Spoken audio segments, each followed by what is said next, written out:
आपका मेरे चैनल भक्ति का ज्ञान में हार्दिक स्वागत है। प्रिय भक्तगण, आज हम आपको एक कथा का श्रवण करा रही हूँ जो सुनने मात्र से आपके जीवन में सुख, संपत्ति और धन की वर्षा होगी। तो चलिए कथा को प्रारंभ करते हैं।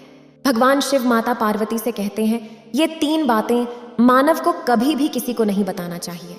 जो मानव ये 3 बातें नहीं बताते हैं वह इंसान कभी भी गरीब नहीं रहेगा। फिर माता पार्वती कहती है, हे प्राणनाथ, वह कौन सी 3 बातें हैं जिसे जान लेने से इंसान को कभी भी दुखों का सामना नहीं करना पड़ेगा। फिर भगवान शिव कहते हैं, हे देवी, आज मैं पृथ्वी लोक पर एक सन्यासी का रूप धारण करके ये 3 बातें बताने जा रहा हूं। कृपया आप इस कहानी को ध्यान से सुने। अगर आप यह कहानी सुन रहे हैं तो पूरा सुनिए। इस कथा को आधा अधूरा छोड़कर जाने की गलती मत करिएगा, क्योंकि इस पवित्र कथा को पूरा सुनने से मनचाहा फल की प्राप्ति होगी। इसलिए इस कथा को पूरा सुने। आप शिव भक्त हैं तो भोलेनाथ का अनादर ना करें। भगवान शिव पृथ्वी लोक पर एक सन्यासी के रूप में कहते हैं। आज की इस प्यारी सी कहानी की शुरुआत करते हैं। प्राचीन समय की बात है। एक नगर में एक धनवान सेठ रहता था। उसके घर में किसी चीज की कोई कमी नहीं थी और उसका व्यापार बहुत अच्छा चल रहा था। उसकी पत्नी भी बहुत खुश रहती थी, क्योंकि सेठ हर महीने उसके लिए नए नए गहने खरीदता था और उसे बहुत प्रसन्न रखता था। प्रिय श्रद्धालुओं, सेठ के घर के बगीचे में एक वट वृक्ष था।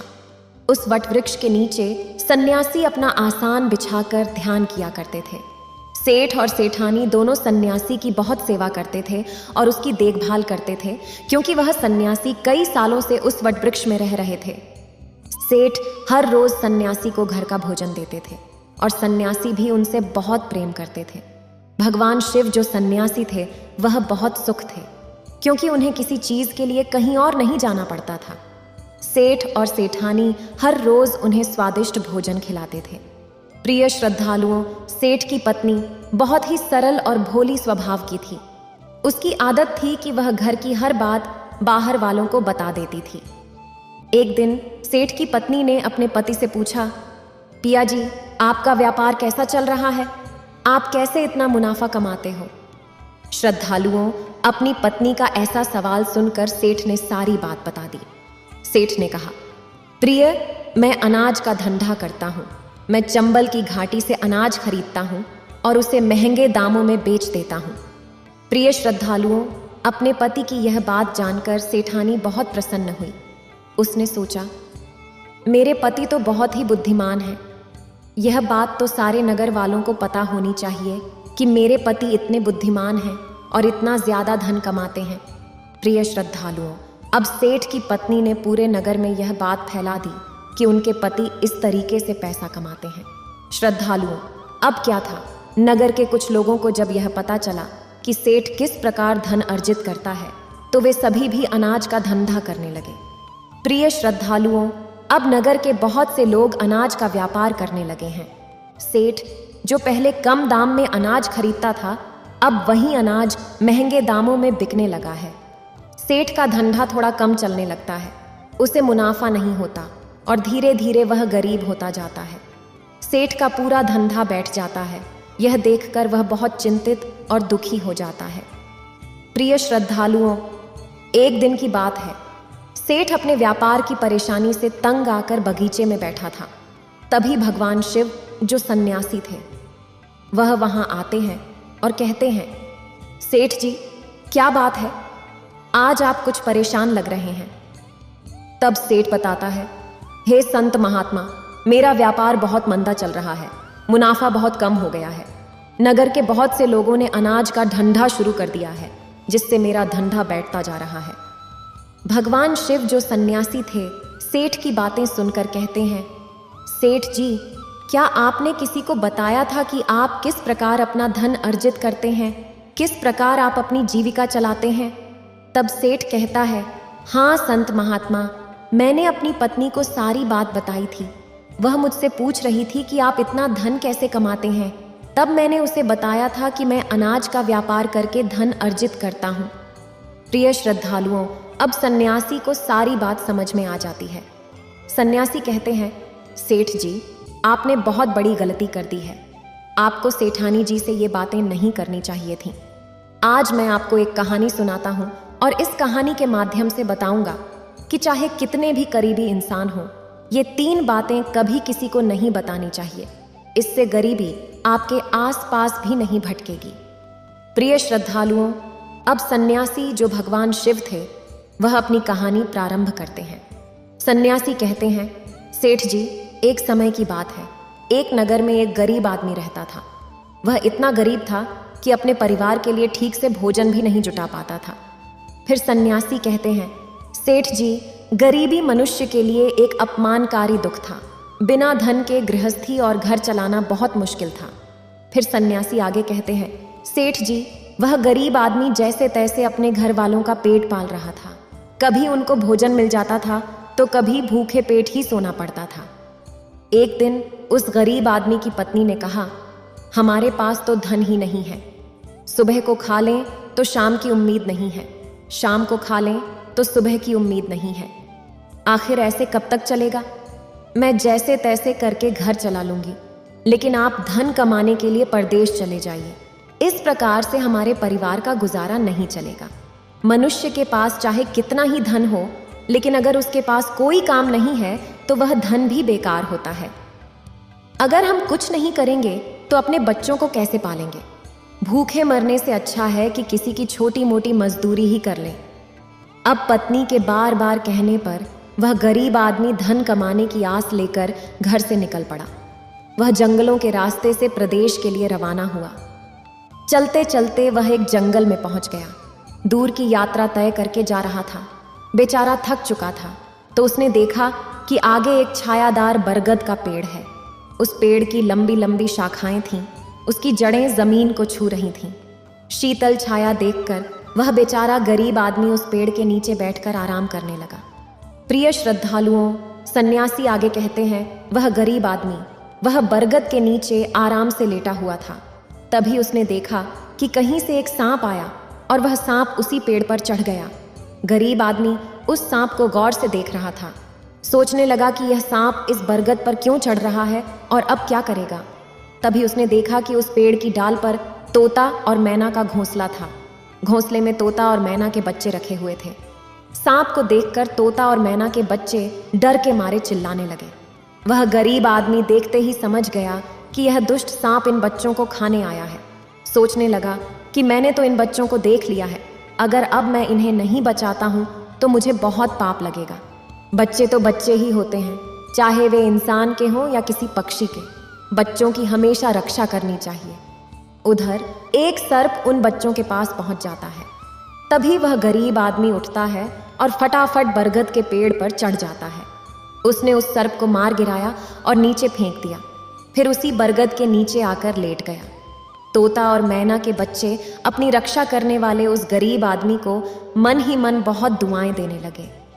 श्रद्धालुओं, उसी समय तोता और मैना अपने बच्चों के पास आते हैं। अपने माता पिता को पास आया देख तोता और मैना के बच्चे बहुत खुश होते हैं और उन्हें पूरी घटना बताते हैं कि आज इस वृक्ष के नीचे जो इंसान लेटा है वह हमारे लिए देवदूत बनकर आया है। हमें खाने के लिए एक भयंकर सर्प आया था।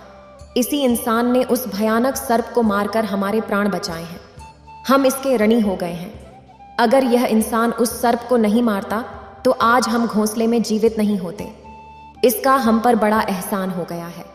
अपने बच्चों के मुख से उस मुसाफिर की प्रशंसा सुनकर तोता और मैना बहुत खुश होते हैं। तोता और मैना उस गरीब आदमी के पास पहुंच जाता है और कहता है, हे मनुष्य, तुमने आज हमारे बच्चों की जान बचाकर हमें अपना आदमी बना लिया है। आप कौन हो और कहाँ जा रहे हो? तोता और मैना के पूछने पर वह गरीब आदमी कहता है, हे पक्षियों, मैं एक गरीब आदमी हूँ और धन कमाने के लिए परदेश जा रहा था। सफर का थका हारा था तो इस बरगद की छाया में बैठकर आराम करने लगा। तब मैंने देखा कि एक दुष्ट सर्प तुम्हारे बच्चों को खाने के लिए तुम्हारे घोंसले के पास जा रहा था। मैंने उसे मार डाला। फिर तोता और मैना बोले, भाई, तुमने हम पर बहुत बड़ा उपकार किया है। संसार में सबसे बड़ी खुशी बच्चों से होती है। बच्चों से अधिक प्रिय तो किसी को कोई नहीं होता। आप भी तो धन कमाने अपने बच्चों के लिए ही जा रहे हैं। अब आपने हमारे बच्चों की जान बचाई है तो हम आपके बच्चों की भूख मिटाना चाहते हैं। तब उन्होंने बताया, हम दोनों तोता और मैना नाम के पक्षी हैं। हम हमेशा कीमती मोती खाते हैं और हमने सुना है कि ये मोती मनुष्यों के लिए बहुत मूल्यवान होते हैं। हम तुम्हें कुछ मोती देते हैं, तुम उन्हें बेचकर बाजार से कुछ खाने पीने का सामान ले आओ और आज से तुम यहीं रहकर हमारे बच्चों की देखभाल करते रहना। हम तुम्हें इसी तरह से रोज ये कीमती मोती लाकर देते रहेंगे। तोता और मैना की बात सुनकर वह गरीब आदमी खुश हो गया। सोचता है कि अगर हमें यही धन मिलेगा तो हम बाहर क्यों जाएंगे। प्रिय श्रद्धालुओं को वह आगे कहता है कि सेठ जी, वह गरीब आदमी तोता से कुछ मोती लेकर बाजार गया और अपने खाने पीने का सामान खरीद लाया। उस वृक्ष के नीचे उसने एक झोपड़ी बना ली और वहीं रहने लगा और तोता मैना के बच्चों की देखभाल करने लगा। अब तो तोता और मैना निश्चिंत हो गए। उन्हें उनके बच्चों की रक्षा करने वाला मिल गया था। अब वे निश्चिंत होकर भोजन के लिए सुबह अपने घोंसले से उड़ जाते थे और शाम को लौट कर आते थे। अपने बच्चों को घोंसले में सुरक्षित देखकर वे बहुत खुश होते थे और उस गरीब आदमी का धन्यवाद करते थे और उसे कुछ मोती लाकर देते थे। इस तरह से धीरे धीरे तोता और मैना की नौकरी करते हुए उस गरीब व्यक्ति को 2 महीने बीत गए थे। इधर तोता और मैना के बच्चे भी बड़े हो गए।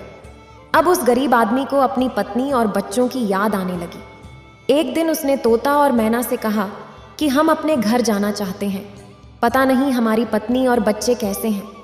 तब तोता और मैना बोले, हे भाई, अब तुम निश्चिंत होकर अपने घर जाओ और अपने बच्चों के साथ रहो। हमारे बच्चे भी अब उड़ने के काबिल हो गए हैं, अब कोई भय नहीं है। तुम अपनी पत्नी और बच्चों को देखो। कभी तुम्हें हमसे मिलने का मन हो तो इसी स्थान पर आ जाना। श्रद्धालुओं, इतना कहकर तोता और मैना उस गरीब आदमी को ढेर सारे मोती दे देते हैं। अब वह गरीब व्यक्ति उन मोतियों को अपने साथ लेकर अपने घर पहुंच जाता है। उसने वो मोती अपनी पत्नी को दिखाए तो उसकी पत्नी बहुत प्रसन्न हुई। उसने पूछा, पतिदेव, तुम यह कीमती मोती कहाँ से लेकर आए हो? तब उस आदमी ने बताया, हे प्यारी, मैं बीते 2 महीने से एक तोता और मैना की नौकरी कर रहा था। उन्हीं ने मुझे यह कीमती मोती दिए हैं। ये मोती बहुत कीमती और अनमोल हैं। इन्हें बेचकर हम अपना घर और बड़ा बनवाएंगे, अपने बच्चों को अच्छे वस्त्र लाकर देंगे और तुम्हारे लिए भी नए नए गहने बनवाएंगे। प्रिय श्रद्धालुओं, भगवान शिव सन्यासी रूप में कहते हैं सेठ जी। अब वह आदमी उन मोतियों को बेचकर बाजार से अपने घर का सारा जरूरी सामान ले आया और अपना नया घर बनवाने लगा और वह आराम की जिंदगी जीने लगा। प्रिय श्रद्धालुओं, उस नगर के राजा प्रताप सिंह एक अजीब रोग से ग्रसित हो गया। नगर में दूर दूर से बड़े बड़े वैद्य राज को देखने आए और अपने अपने तरीके से इलाज शुरू कर दिया, लेकिन राजा के स्वास्थ्य में कोई सुधार नहीं हुआ। जब किसी के इलाज से राजा ठीक नहीं हुए तो एक वैद्य ने राज से कहा, महाराज, आपकी जिंदगी बच सकती है। अगर आपको तोते के बच्चे का मांस मिल जाए तो आप हमेशा के लिए ठीक हो जाएंगे। इस प्रकार वैद्य की बात सुनकर राजा प्रताप सिंह ने अपने राज्य में घोषणा करवा दी कि जो कोई उसे तोता लाकर देगा उसे सोने के सिक्के दिए जाएंगे। प्रिय श्रद्धालुओं, धीरे धीरे यह बात पूरे राज्य में फैल गई। सब लोग तोते की तलाश में इधर उधर लग गए, पर किसी को भी तोता नहीं मिला। एक दिन गरीब आदमी की स्त्री अपने पड़ोस में कुछ स्त्रियों के साथ बैठकर बात कर रही थी। कुछ घर गृहस्थी की बातें हो रही थीं। बातों ही बातों में तोते की चर्चा छिड़ गई। एक स्त्री बोली, बहन, क्या तुम्हें पता है कि राजा साहब ने तोते का बच्चा लाने का आदेश दिया है?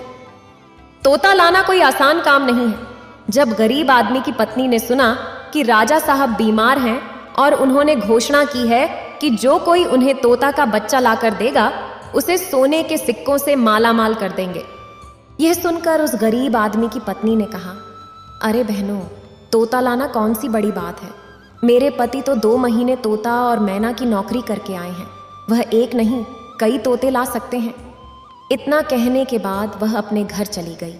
नगर की स्त्रियों ने उसकी बात सुनी और अपने पतियों से बताई। धीरे धीरे यह बात पूरे नगर में फैल गई। राजा ने भी सुना कि उनके राज्य में एक व्यक्ति है जो तोता और मैना के पास नौकरी करके आया है।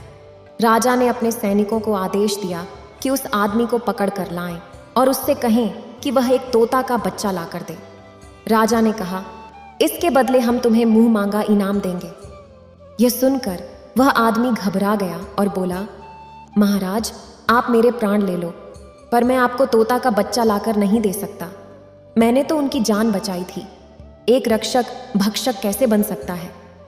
उसके इनकार करने पर राजा प्रताप सिंह बहुत नाराज हुए और बोले, अगर तुमने हमारी बात नहीं मानी और तोता का बच्चा लाकर नहीं दिया तो हम तुम्हारी पत्नी और बच्चों को मरवा देंगे। प्रिय श्रद्धालुओं, फिर भगवान शिव रूपी सन्यासी कहते हैं कि मनुष्य सबसे ज्यादा कमजोर तब पड़ता है जब उसके बच्चों की सुरक्षा की बात आती है। ऐसे में वह कुछ भी करने को मजबूर हो जाता है। राजा की बात सुनकर वह गरीब आदमी बहुत घबरा गया। उसने सोचा कि अब मुझे किसी भी तरह तोते का बच्चा लाकर राजा को देना ही होगा। वह घर आया और अपनी पत्नी को डांटने लगा, तुमने यह क्या कर दिया? तुम्हें बिल्कुल भी समझ नहीं है। हम क्या करते हैं और कहाँ जाते हैं? तुमने यह बातें नगर की स्त्रियों से क्यों कही? धीरे धीरे यह बात राजा प्रताप सिंह तक पहुंच गई। अब बताओ मैं क्या करूं? जिन तोता और मैना ने हमें खाने को भोजन, रहने को नया घर और पहनने को अच्छे वस्त्र दिए, मैं उनके साथ गद्दारी कैसे कर सकता हूं? तुमने यह बात उन महिलाओं को बताकर बहुत बड़ी भूल की है। वह व्यक्ति कहता है कि प्रिय, अपने घर की कुछ बातें दूसरों से कभी नहीं कहनी चाहिए। पहली बातें, आपके घर में कितना धन है और आपकी कमाई का स्रोत क्या है, यह बातें दूसरों से कभी नहीं बतानी चाहिए। दूसरी बातें, घर में आपसी प्रेम की बातें, पति पत्नी के प्रेम की बातें बाहर वालों के सामने नहीं करनी चाहिए। तीसरी बातें, आपसी लड़ाई झगड़े, मतभेद, मान अपमान की बातें कभी दूसरों के सामने नहीं करनी चाहिए, वरना लोग हमारी गुप्त बातें जानकर, हमारी कमजोरी को समझकर हमारा फायदा उठाते हैं। चौथी बातें, अपनी कमजोरी दूसरों के सामने न बताएं और अपनी उन्नति का राज किसी को न बताएं। जिन बातों के कहने से आपके परिवार पर दुख आ सकता है, वे बातें कभी बाहर नहीं करनी चाहिए। खासकर उन बातों को अपनी स्त्री से न कहें। जिन बातों से घर की मान प्रतिष्ठा नष्ट होती हो, परिवार पर संकट आता हो, किसी की जान जाती हो, परिवार में फूट पड़ती हो या आपके रिश्ते खराब होते हो। क्योंकि कहते हैं कि स्त्रियों के पेट में इस तरह की बातें पचती नहीं हैं। अब वह गरीब आदमी बोला, प्रिय, तुम्हारी यह गलती आज हमारे परिवार को मौत के मुंह में डाल रही है। यदि तुमने इस बात को छुपा लिया होता तो आज हम निर्भय होकर अपने घर में आनंद की जिंदगी जी रहे होते। अब राजा की आज्ञा है तो तोता का बच्चा लाकर राजा को देना ही पड़ेगा। लेकिन ऐसा करने से मैं पापी कहलाऊंगा। जिन बच्चों की मैंने इतने दिन देखभाल करी, जिन्हें मैंने मरने से बचाया, अब मैं उन्हें किस प्रकार मौत के मुंह में डाल सकता हूं? पत्नी कहने लगी, पतिदेव, अब जो भी हो, लेकिन हमें अपनी और बच्चों की जिंदगी बचानी है तो आपको यह पाप करना ही पड़ेगा। प्रिय श्रद्धालुओं, अब तो बड्ढा लाचार होता हुआ वह गरीब आदमी जंगल की ओर चल पड़ा, जहां वह तोता के बच्चों की देखभाल करता था। उधर जब तोता और मैना और उनके बच्चों ने उस गरीब आदमी को अपने पास आता हुआ देखा तो वे बड्ढे खुश होने लगे। अपने बच्चों को अत्यंत खुश देखकर तोता और मैना कहने लगे, अरे बच्चों, तुम इतने खुश क्यों हो रहे हो? वह तो तुम में से किसी एक को लेने आ रहा है। तुम में से कौन है जो आज उसके साथ जाकर उसकी और उसके बच्चों की जान बचाएगा? फिर तोता कहता है कि बच्चों, लेकिन एक बात याद रखना, तुम में से जो भी उसके साथ जाएगा वह कभी लौट कर नहीं आएगा। वह नगर के राजा का भोजन बन जाएगा। प्रिय श्रद्धालुओं, तब तोता के बच्चों ने पूछा कि आप ऐसा क्यों कह रहे हैं? तोता बताता है कि बच्चों, यहाँ का राजा बीमार पड़ गया है और वैद्य ने उसे तोता के बच्चे का मांस खाने को कहा है, इसलिए तुम में से किसी एक को वह लेने के लिए आया है। यदि तुम में से कोई उसके साथ जाने को तैयार है तो वह जा सकता है।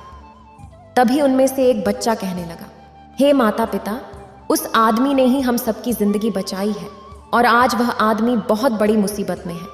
ऐसे में हमें भी उसकी मदद करनी चाहिए, चाहे हमारी जान ही क्यों ना चली जाए, लेकिन हम उसके साथ जरूर जाएंगे। उधर वह आदमी उस बरगद के वृक्ष के नीचे आता है और तोता मैना से अपना दुख बताता है। तब तोता मैना कहते हैं, हे भाई, तुम चिंता न करो, हमारे बच्चे तुम्हारे साथ जाने के लिए तैयार हैं। तुम इनमें से किसी एक को ले जाओ। श्रद्धालुओं, अब वह गरीब आदमी उनमें से एक तोता के बच्चे को लेकर लौट जाता है और राजा को ले जाकर दे देता है। राजा उस तोते के बच्चे को एक पिंजरे में बंद करता है और अपने नौकर को रखने के लिए कहता है। राजा कहता है कि हम इसे सुबह निकालेंगे और फिर इसके मांस को खा जाएंगे। प्रिय श्रद्धालुओं, अब क्या होता है कि राजा प्रताप सिंह का एक बेटा था जो पशु पक्षियों से बहुत प्रेम करता था। उसे यह नहीं पता था कि यह तोता उसके पिता के खाने के लिए लाया गया है। वह अपने मित्रों के साथ उसी जगह पर खेल रहा था जहां तोते का बच्चा पिंजरे में कैद था। राजकुमार ने जब एक सुंदर तोते को पिंजरे में बंद देखा तो वह उसके साथ खेलने लगा। तभी राजकुमार का एक मित्र कहता है, मित्र, तुम इस पक्षी को बाहर निकालो। यह कितना सुंदर तोता है। पिंजरे में इसका रहना बिल्कुल सही नहीं है। हम इसे आजाद कर देते हैं। अपने मित्र की बातें सुनने के बाद राजकुमार ने उस तोते के बच्चे को पिंजरे से बाहर निकाल देता है। जैसे ही वह पिंजरा खोलता है, तोता का बच्चा आकाश में उड़ जाता है। धीरे धीरे यह बात राजा तक पहुंची कि आपके राजकुमार ने उस तोते को छोड़ दिया है। अब आपके प्राण बचाना बड़ा ही मुश्किल है। यह सुनकर राजा को बहुत गुस्सा आया। उन्होंने तुरंत राजकुमार को बुलाया और गुस्से में कहा, अरे नादान पुत्र, तूने उस तोते के बच्चे को क्यों छोड़ दिया? राजकुमार बहुत घबरा गया और बोला, पिताजी, मुझे क्या पता था कि वह उड़ जाएगा। मैं तो उसके साथ खेलना चाहता था। अपने पुत्र की बात सुनकर राजा को और भी गुस्सा आया। उन्होंने उसे नगर से निकालने का आदेश दे दिया। प्रिय श्रद्धालुओं, अब राजा के सैनिक राजकुमार को नगर की सीमा से बाहर छोड़ देते हैं। उधर वह तोते का बच्चा उड़कर अपने माता पिता के पास पहुंचता है और उन्हें सारी बात बताता है कि राजा के बेटे ने उसे आजाद कर दिया है। तोता और मैना ने जब अपने बच्चे को देखा तो कहा, पुत्र, राजा के बेटे ने तुम्हें तो आजाद कर दिया, लेकिन वह खुद संकट में फंस गया है। उसके दुष्ट पिता ने उसे नगर से बाहर निकाल दिया है। अब उसकी जिंदगी की जिम्मेदारी तुम्हारे ऊपर है। तुम जाओ और उसकी मदद करो। प्रिय श्रद्धालुओं, तोता राजकुमार की मदद करने के लिए उसके पास पहुंच जाता है। राजकुमार उसे देखते ही पहचान लेता है। यह तो वही पक्षी है जिसे मैंने पिंजरे से आजाद किया था। राजकुमार कहता है, तुम्हारी वजह से मुझे मेरे पिता ने नगर से निकाल दिया है। अब तुम ही बताओ, मैं क्या करूं? कहां जाऊं? तोता कहता है, मित्र, तुम चिंता मत करो। तुमने मेरी जान बचाई थी, इसलिए मैं तुम्हारी मदद करने आया हूं। दुख सुख में अब मैं तुम्हारे साथ ही रहूंगा। श्रद्धालुओं, अब राजकुमार खुश हो जाता है क्योंकि उसे कम से कम एक साथी तो मिल ही गया था। अब तोता और राजकुमार दोनों एक दूसरे नगर में घूमने लगते हैं। चलते चलते वे दोनों एक सुंदर बगीचे में पहुंच जाते हैं। उसी बगीचे में वहां के राजा की पुत्री भी अपनी सहेलियों के साथ घूमने आया करती थी। उस राज्य के राजा की कन्या का नाम रूपमती था। राजकुमारी रूपमती बहुत ही सुंदर थी और उसकी खूबसूरती की चर्चा पूरे नगर में होती थी। राजकुमार और तोता उस बगीचे में बैठे हुए थे। तभी वहां राजा की कन्या रूपमती अपनी सहेलियों के साथ बगीचे में घूमने आती है। राजकुमारी को देखकर राजकुमार वृक्ष के पीछे छुप जाता है और तोता राजकुमारी के सामने पहुंच जाता है। राजकुमारी उस सुंदर तोता को देखकर मोहित हो जाती है। वह उसे पकड़ना चाहती है, लेकिन तोता उसकी पकड़ में नहीं आता। यहाँ राजकुमार राजकुमारी रूपमती की सुंदरता पर मोहित हो जाता है। प्रिय श्रद्धालुओं, कुछ समय बगीचे में टहलने के बाद राजकुमारी अपने महल में लौट जाती है। राजकुमार पूरी तरह से राजकुमारी पर मोहित हो गया था। अब तो उसे एक पल भी अच्छा नहीं लग रहा था। तब तोता ने कहा, मित्र, तुम चिंता मत करो। तुम जिसे चाहने लगे हो, मैं तुम्हें उससे मिलवा दूंगा। राजकुमार बोला, मित्र, तुम मुझे किसी भी तरह उस राजकुमारी से मिला दो। मैं उसके बिना अब रह नहीं पाऊंगा। तोता बोला, मित्र, तुम मुझ पर भरोसा रखो। मैं पता लगाकर आता हूं कि राजकुमारी कहाँ रहती है और तुम उससे कैसे मिल सकते हो। प्रिय श्रद्धालुओं, अब तोता राजकुमारी रूपमती के पास जाता है। राजकुमारी के महल में चारों तरफ सैनिक तैनात थे, लेकिन तोता उड़ता हुआ ऊपर से जाता है और जाकर राजकुमारी के कक्ष के बाहर बैठ जाता है। तोता वहां से सब नजारा देखता है और सारी बात आकर राजकुमार को बताता है कि महल में जाकर राजकुमारी से मिलना बहुत मुश्किल है। तोता कहता है, तुम एक काम करो, अपना रुमाल मुझे दे दो। मैं तुम्हारा रुमाल आज राजकुमारी के पास पहुंचा दूंगा और उसकी चुनरी ले आऊंगा। प्रिय श्रद्धालुओं, अब रात में तोता राजकुमार का रुमाल लेकर राजकुमारी के पास रख आता है और राजकुमारी की चुनरी साथ ले जाता है। सुबह जब राजकुमारी रूपमती जागती है तो देखती है कि उसकी चुनरी गायब है और उसके पास एक रुमाल रखा हुआ है। राजकुमारी तुरंत समझ जाती है कि रात में कोई पुरुष उसके कक्ष में आया था।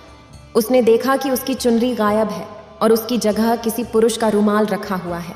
राजकुमारी बहुत व्याकुल हो जाती है और अपने सभी सिपाहियों को सावधान कर देती है। वह सिपाहियों से पूछती है कि रात में उसके पास कौन आया था, लेकिन किसी के पास कोई जवाब नहीं होता। अब राजकुमारी के कक्ष की सुरक्षा और बढ़ा दी जाती है। प्रिय श्रद्धालुओं, अगली रात फिर से तोता राजकुमारी के कक्ष में जाता है और अपने मित्र द्वारा लिखी हुई चिट्ठी को राजकुमारी के पास रखाता है। अगले दिन जब राजकुमारी जागती है और चिट्ठी पढ़ती है तो उसमें लिखा होता है कि राजकुमारी, मैंने जब से तुम्हें देखा है तब से मैं तुम्हारा हो गया हूँ। मैं तुमसे विवाह करना चाहता हूँ। अगर तुम्हें मुझसे मिलना है तो तुम अपने बगीचे में आ जाना, मैं तुम्हें वहाँ मिल जाऊँगा। अब राजकुमारी अपनी सहेलियों को लेकर बगीचे में जाती है, लेकिन वहाँ उसे कोई पुरुष नजर नहीं आता।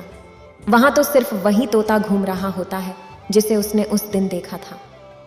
तोता राजकुमारी से कहता है, राजकुमारी, तुम जिसे देख रही हो मैं तुम्हें उससे मिला सकता हूँ, लेकिन पहले तुम मुझे वचन दो कि तुम यह बात अपने पिता से नहीं कहोगी और मेरे मित्र को बंदी नहीं बनाओगी। राजकुमारी ने वचन दिया कि वह उसे बंदी नहीं बनाएगी। मुझे उससे मिलाओ, मैं भी देखना चाहती हूँ कि वह कौन है जो इतने सख्त पहरे के बावजूद भी मेरे कक्ष में पहुँच गया। तब तोता ने अपने मित्र राजकुमार को बुलाया। श्रद्धालुओं, राजकुमार भी देखने में बहुत सुंदर था। उसकी सूरत देखकर राजकुमारी भी उस पर मोहित हो गई। तब राजकुमार आता है और राजकुमारी के पास बैठकर बड़े ध्यान से उसके सुंदर चेहरे को निहारने लगता है। राजकुमारी ने पूछा, तुम कौन हो और इतने कड़े पहरे के बाद भी तुम मेरे कक्ष तक कैसे पहुंच गए? राजकुमार बोला, प्रिय, जब दिल में प्रेम होता है तो कोई भी कार्य असंभव नहीं होता। जब से मैंने तुम्हें देखा है तब से मैं तुम्हें प्रेम करने लगा हूँ और तुमसे विवाह करने की इच्छा रखता हूँ। श्रद्धालुओं, जब राजकुमारी ने पूछा कि तुम कौन हो और कहाँ से आए हो, तब राजकुमार ने अपनी पूरी कहानी उसे सुनाई। राजकुमार की कहानी सुनने के बाद राजकुमारी के मन में उसके लिए सहानुभूति हो गई। अब तो रोजाना राजकुमारी रूपमती उस राजकुमार से मिलने उस बगीचे में आया करती थी। एक दिन राजकुमारी ने कहा, राजकुमार, मेरे पिता तुम्हारे साथ मेरा विवाह कभी नहीं करेंगे, इसलिए मैं तुम्हारे साथ भाग चलती हूँ और कहीं दूसरी जगह चलकर हम अपना विवाह कर लेंगे और आनंद पूर्वक रहेंगे। प्रिय श्रद्धालुओं, अब वही होता है। राजकुमारी उस राजकुमार के साथ घोड़े पर सवार होकर भाग जाती है और काफी दूर जाने के बाद वे एक झोपड़ी बनाते हैं और विवाह करके दोनों साथ रहने लगते हैं। दोनों को रहते रहते बहुत समय बीत जाता है और वह तोता भी उन्हीं के साथ रहता है। प्रिय श्रद्धालुओं, भगवान शिव सन्यासी रूपी में कहते हैं, सेठ जी, उसी राजकुमार की झोपड़ी में किसी तरह से आग लग जाती है और उसी आग को बुझाने के चक्कर में उस तोते का एक पंख जल जाता है। तब तोता ने कहा, देखो मित्र, अब आप अपने घर चले जाइए। अब आपके पिता का गुस्सा भी शांत हो चुका होगा। अब आपके पिता आपसे कुछ नहीं कहेंगे। जब वह आपको अपनी बहू के साथ देखेंगे तो वह आपको माफ कर देंगे। मेरा तो एक पंख जल गया है, मैं अब उड़ नहीं सकता, इसलिए मैं कुछ दिन तक यहीं रहकर अपने पंख होने का इंतजार करता हूँ। जब मेरा पंख दोबारा उग जाएगा तो मैं आपसे मिलने के लिए जरूर आऊंगा। प्रिय श्रद्धालुओं, इस प्रकार से वह दोनों, राजकुमार और उसकी पत्नी, अपने नगर के लिए चल देते हैं। चलते चलते रास्ते में एक नदी पड़ती है। उस नदी पर एक नाविक नाव चलाता था। राजकुमार अपनी पत्नी को लेकर नाव में बैठ जाता है। जैसे ही नाव नदी के बीच में पहुंचती है तो राजकुमार देखता है कि एक चूहा बार बार नाव पर चढ़कर आता है, लेकिन वह नाविक उसे हटाकर नदी में गिरा देता है। कई बार उस चूहे को नाविक ने हटा देता था। तब राजकुमार कहने लगा, अरे, यह बेचारा इस प्रकार से तो जल में डूबकर मर जाएगा। इसे अपने प्राणों की रक्षा करने के लिए इस नाव पर चढ़ रहा है, इसे चढ़ जाने दो। जब राजकुमार ने नाविक से कहा कि आप इस चूहे को चढ़ जाने दें, तो राजकुमार के कहने पर उस नाविक ने उस चूहे को अपनी नाव पर चढ़ जाने दिया। जैसे ही चूहा नाव के अंदर गया, वह अंदर जाकर छुप गया। थोड़ी देर बाद उन्होंने देखा कि नाव के अंदर धीरे धीरे पानी आने लगा। प्रिय श्रद्धालुओं, उसी चूहे ने नाव को काट कर उसमें छेद कर दिया था, जिससे नाव में पानी भरने लगा। जब नाव में पानी बढ़ने लगा तो नाव पानी में डूबने लगी। धीरे धीरे जब नाव पूरी तरह डूब गई तो उसी समय राजकुमारी और राजकुमार पानी में बहने लगे। पानी के बहाव से राजकुमार बहुत दूर पहुंच गया और राजकुमारी रूपमती भी उसी पानी में बहती हुई राजा के बगीचे में जा पहुंची। बगीचे में रहने वाला माली जब राजकुमारी को बेहोश अवस्था में नदी के किनारे पड़ा देखता है तो वह जाकर राजा को यह खबर देता है। राजा जब सुंदर लड़की को देखता है तो वह उस पर मोहित हो जाता है और सुंदर राजकुमारी को देखकर उसे अपने महल में ले आता है और राज्य वैद्य से उसका इलाज करवाता है। श्रद्धालुओं, कुछ दिन बीतने के बाद जब राजकुमारी ठीक हो जाती है तो एक दिन वह देखती है कि राजा उसके करीब खड़ा है। राजा ने पहले ही राजकुमारी रूपमती के चेहरे को निहार रखा था। अब वह राजकुमारी से विवाह करना चाहता था। राजा कहने लगा, हे राजकुमारी, तुम्हारा भी इस दुनिया में कोई नहीं है। अब तुम हमारी पत्नी बन जाओ, तुम हमारी रानी बन जाओ और हमारे महलों में बड़े आराम के साथ रहो। प्रिय श्रद्धालुओं, राजकुमारी रूपमती बहुत ही बुद्धिमान थी। उसने अपने मन में विचार किया कि यदि वह इस समय राजा को विवाह करने से मना करती है तो राजा उसके साथ जबरदस्ती करेगा। इसलिए उसने राजा से कुछ दिनों के लिए समय मांग लिया। रूपमती बोली, राजा साहब, थोड़े दिन ठहर जाओ, उसके बाद मैं तुमसे विवाह कर लूंगी। अब राजकुमारी उसी राजा के महल में रहने लगी और गरीब असहाय लोगों को भोजन करवाने लगी। श्रद्धालुओं, उधर अब क्या होता है, उसका जो पति था राजकुमार, जो पानी में बह गया था, वह बेचारा मुसीबत का मारा हुआ इधर उधर घूमता हुआ उसी जगह पर भोजन की तलाश में पहुंच जाता है। जहां राजकुमारी गरीबों को भोजन कराती थी, वहीं राजकुमार भी पहुंच गया। राजकुमारी ने उसे देखते ही पहचान लिया और उसकी आंखों में आंसू आ गए। राजकुमारी ने राजकुमार को एकांत में बुलाया और सारी बात बताई। उसने कहा, हे स्वामी, आप यहाँ आराम से रहिए और इसी राजा की नौकरी कीजिए। जब हमें मौका मिलेगा तब हम यहाँ से भाग चलेंगे। श्रद्धालुओं, राजकुमार उसकी बात से सहमत हो गया और राजा का नौकर बनकर महल में रहने लगा। वह राजकुमारी रूपमती की सहायता करने लगा और गरीबों को भोजन परोसने लगा। लेकिन राजा को यह नहीं पता था कि राजकुमार उसका पति है। राजा तो उसे अपना नौकर समझता था। प्रिय श्रद्धालुओं, इस प्रकार राजकुमारी रूपमती राजकुमार के साथ पक्षियों को दाना चुगाती थी। एक दिन वही तोता राजकुमारी के यहाँ दाना चुगने आया। अब उसके नए पंख निकल आए थे। जब उसने दाना चुगने आया तो राजकुमार और राजकुमारी को पहचान लिया। राजकुमारी रूपमती ने तोता को देखा तो उसकी आंखों में आंसू छलक आए। उन्होंने तोता को पूरी कहानी सुनाई कि वे इस प्रकार से यहाँ फंस चुके हैं और राजा को भी नहीं पता कि वे पति पत्नी हैं। तब तोता कहने लगा, हे राजकुमार, आप चिंता मत करो। आज रात राजा के सभी सैनिक सो जाएंगे, तब हम तुम्हें यहाँ से निकालकर तुम्हारे पिता के घर पहुँचा देंगे। प्रिय श्रद्धालुओं, वही हुआ जो होना था। जब रात होती है तो राजा के सभी सिपाही गहरी नींद में सो जाते हैं। जब सभी सैनिक सो गए तो उसी समय राजकुमारी और राजकुमार महल से निकल पड़े। रात के अंधेरे में वे राजकुमार अपने पिता प्रताप सिंह के राज्य में पहुंच गया। राजकुमार अपनी पत्नी को साथ लेकर अपने पिता के पास पहुंचा। उन्हें देखकर राजकुमार का पिता बहुत प्रसन्न हुआ। उसे अपनी करनी पर पश्चाताप हुआ कि उसने अपने पुत्र को नगर से निकालकर बहुत बुरा किया। वह बार बार अपने पुत्र से क्षमा मांगता है। तब राजकुमार ने बताया, हे पिताजी, मेरी रक्षा उसी तोते ने की जिसे आप मारकर खाना चाहते थे। उसी ने मेरे प्राण बचाए हैं और मुझे शत्रुओं से छुटकारा दिलाया है। राजकुमार के मुख से तोते की बात सुनकर राजा बहुत प्रसन्न हुआ और उसी दिन से राजा ने प्रण किया कि आज से हमारे राज्य में कोई भी पशु पक्षियों को नहीं मारेगा और सभी लोग उन्हें दाना देंगे। प्रिय श्रद्धालुओं, इतनी कहानी सन्यासी सेठ जी को सुनाते हैं और बताता है कि देखा सेठ जी, इस प्रकार कुछ बातें बताने पर जीवन में घोर संकट आ सकता है, इसलिए यह बातें किसी को भी नहीं बताना चाहिए। जैसे आपने अपनी पत्नी को बताया कि आप किस प्रकार धन अर्जित करते हैं और आज आपका व्यापार खतरे में है। प्रिय श्रद्धालुओं, सेठ जी को अपनी गलती का एहसास होता है और वह अपनी पत्नी को समझाते हैं कि तुम इन बातों को किसी को मत बताया करो। फिर भगवान शिव कहते हैं, हे देवी, हमारी आज की यह कहानी यहीं समाप्त होती है। अगर आपको ये वीडियो अच्छी लगी हो तो लाइक करें और शेयर करें और मेरे चैनल भक्ति का ज्ञान को सब्सक्राइब करें। आपका धन्यवाद।